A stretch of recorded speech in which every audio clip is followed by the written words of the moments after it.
Keltner channels.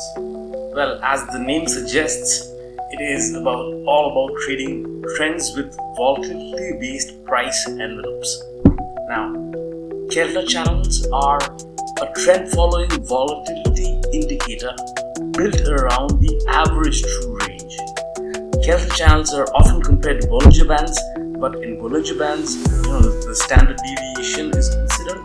But in Keltner channels, volatility is quantified in terms of ATR. This creates smoother channels that many traders prefer in identifying trends and breakout opportunities.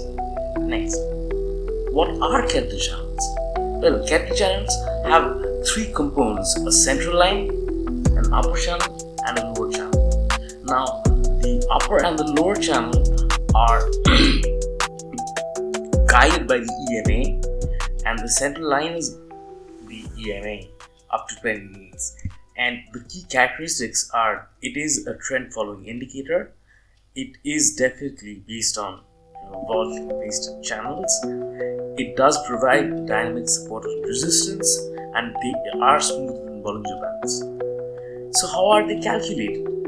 First step would be to calculate the EMA, usually up to 20 bp.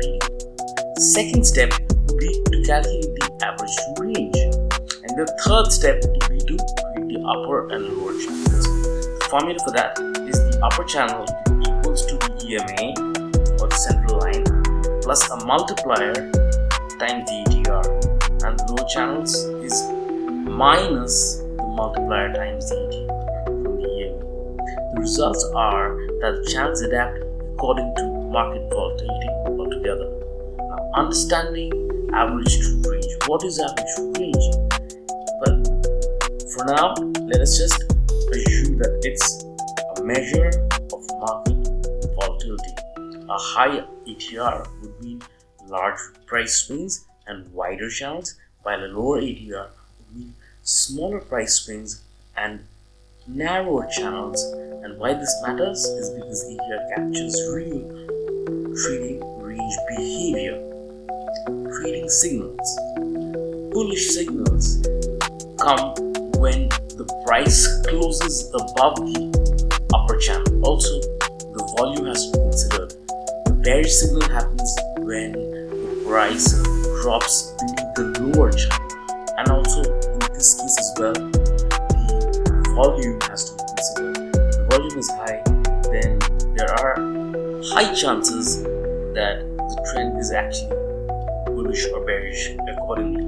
So the interpretation would be a potential breakout or a trend acceleration in a particular direction.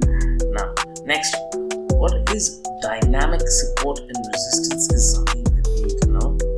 And an uptrend is oftentimes when the lower channel acts as support, while as the downtrend is when the upper channel acts as support.